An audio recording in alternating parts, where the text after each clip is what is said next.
Oi, meus amores! Hoje o conto SEB será muito diferente. Chama-se O que há de África em Nós, de Willamir Albuquerque e Walter Fraga. Vamos ao conto? Esse conto faz parte do segundo capítulo e ele começa assim: todo dia é a mesma coisa. A menina esquece a hora de acordar. Não adianta despertador. E a mãe logo aparece e diz: bom dia, flor do dia, já é hora de acordar. Espreguiçando-se na cama, Lorena tenta ganhar mais alguns minutos. Ah, mãe, só mais um pouco. Nada feito, teremos um dia cheio. É sempre assim, mães nunca acordam para dizer um dia vazio. Se é isso que está pensando. Assim que Lorena chegou na escola, já veio a primeira novidade. Ou melhor, ela tombou na novidade. Ela tinha um novo colega. Seu nome, Akin. Um menino que falava um português diferente. Assim que eles superaram do tombo, ele foi logo falando com aquele sotaque estranho. Olá, como você se chama? Quantos anos você tem? Estuda aqui há quanto tempo? Lorena logo pensou: que menino perguntador.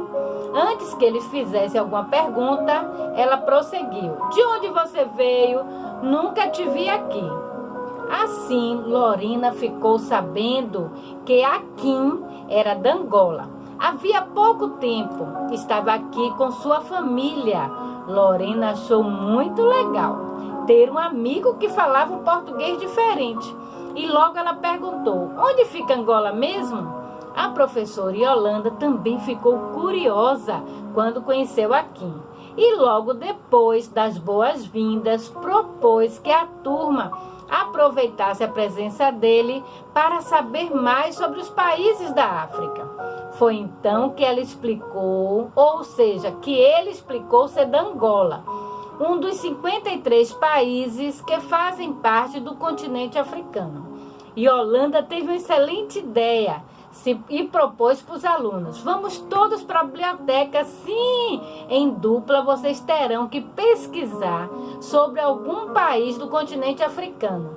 No final terão que nos contar algumas novidades. Nem preciso dizer que Lorena e Akin passaram a primeira dupla. Correram e logo decidiram que iriam descobrir porque no Brasil e Angola, países tão distantes, eles falavam a mesma língua que é o português. Mas assim que chegaram à biblioteca, deram-se conta de que, para responder, era preciso atravessar o Oceano Atlântico. E depois de algumas horas e muitos livros sobre a mesa, eles souberam que a África era um continente muito extenso. Por ser tão grande, existem vários tipos de clima e relevo, cercado por oceanos, 2, florestas, savanas e desertos. Mostraram como é diversificado o continente. Não pense que deserto é lugar sem vida, não, hein? Há muito tempo, sob o sol muito forte do deserto, que os comerciantes árabes e africanos comercializavam produtos. Eles vendiam barra de sal, ouro e tecido. Organizavam grandes caravanas, e caravanas essas que transportavam mercadorias e até pessoas. Essas caravanas eram chamadas de califas. Sim, califas. Akin ficou intrigado como os viajantes sobreviviam no Saara, às temperaturas tão altas. Mas já pensou? A temperatura de 50 graus centígrados. Muito quente, não, meus amores? E menos 5 graus à noite. Logo imaginou montando um daqueles camelos e ele ali no camelo, nesse momento, como eles deveriam enfrentar muitos desafios. Tempestade de areia, a falta de água e até a noite fria. Só depois de pensar muito, já tinha batido o cansaço. Logo voltou o pensamento para a biblioteca e falou para Lorena: deve ser bem legal andar de camelo, você não acha? Eu estava pensando exatamente isso. E você, Akin, já experimentou andar de camelo?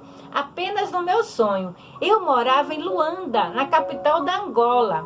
E lá não é muito deserto. É uma cidade grande, com muitas feiras, lojas, mas sem camelo. Além disso, os carros são muito mais rápidos.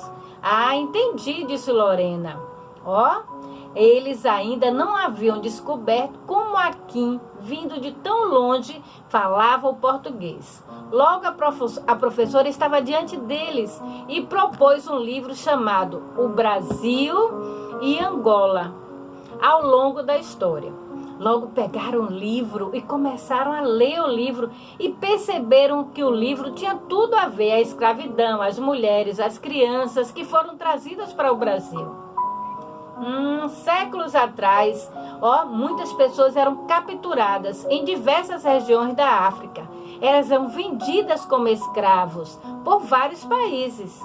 Isso, ou seja, a migração forçada uniu o Brasil aos povos africanos. E era justamente nas praias angolanas que começavam as viagens, cheias de sofrimento, separação, medo e coragem. Quem fosse escravizado, eles viajavam em porões dos navios por muitos dias. Quase não tinham o que comer, nem mesmo água para beber.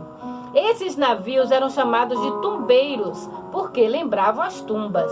Muitos não conseguiam nem chegar aqui. Isso é assustador, disse Lorena. Arrepiante. É mesmo muito triste, disse Akin. Eu sei também que existiam povos na Angola muito bem organizados antes do tráfico. Isso mesmo, disse a professora. Precisamos saber mais sobre a história deles. Só assim vamos descobrir a nossa relação. E para entender o quanto o Brasil e Angola são países próximos, é preciso recuarmos no tempo e ver como os portugueses conseguiram chegar à costa africana.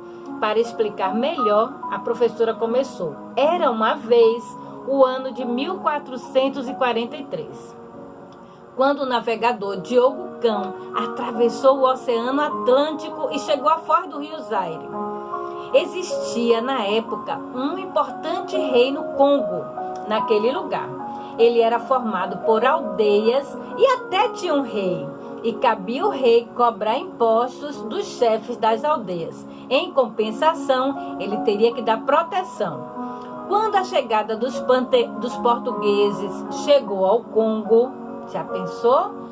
Então, chegou ao Congo, o Diogo Cão, muito do esperto, enviou-lhes mensageiros com presentes até o palácio do rei. Já pensou o palácio do rei chegando lá com presentes? E era tudo muito bem estruturado. Os mensageiros ficaram impressionados com o que viam e não retornaram. Como eles não retornaram, Diogo Cão julgou que eles haviam sido prisioneiros e resolveu voltar para Portugal, voltando com ele 4 congueses. Seu plano era apresentar os quatro congueses ao rei e depois trazê-los de volta. E assim ele fez. Passaram-se meses e nada de notícia, nada de retorno dos 4 congueses. Dias depois, chegaram lá no Congo, vestidos como portugueses, não é? Vendo aquele povo todo. Quando os congueses avistaram os portugueses contaram tudo o que havia em Portugal, sobre os costumes, barcos e armas, pensando assim tornar o seu reino mais forte. E assim o rei decidiu fazer uma aliança com o rei de Portugal. E durante muito tempo, os portugueses e congueses tiveram relações comerciais, embora nem sempre amistosas. Os africanos compraram cavalos, tecidos e pagavam com pele, marfim e cobre de excelente qualidade. Mas pouco a pouco o negócio começou a ter como principal moeda de troca os escravos. E a partir daí, o poderoso reino começou a perdeu o controle e o tráfico de escravos começou a começar nas aldeias, até então sustentando o país, que antigamente eles pagavam com impostos. E assim começou a faltar gente para trabalhar na lavoura. E à medida que as aldeias eram atacadas, e os negros eram escravizados, e mais o reino ficasse enfraquecido. Assim, o rei do Congo reagiu à presença dos comerciantes europeus, mas era tarde demais. Os povos resistiram muito, todavia, países como Portugal, Inglaterra, França, Alemanha, foram dominando todo aquele território. E por fim, o reino acabou se desmoronando. E assim o reino do Congo acabou. Durante muito tempo ficou sob o domínio português. Muita coisa mudou de lá para cá. Angola deixou de ser colônia de Portugal em 1975. Desde então, o país tem superado seus problemas. Depois daquela longa viagem, as crianças olharam umas para as outras, impressionadas como suas vidas estavam tão relacionadas, tão cheias de novidades. E assim fica difícil saber o que vai contar para todos, né? Algo claro para elas estava. A nossa história não podia ser contada sem a história dos africanos, dos negros. Não é lindo o nosso conto CEP? A gente fica aqui morrendo de saudade de vocês. Beijo.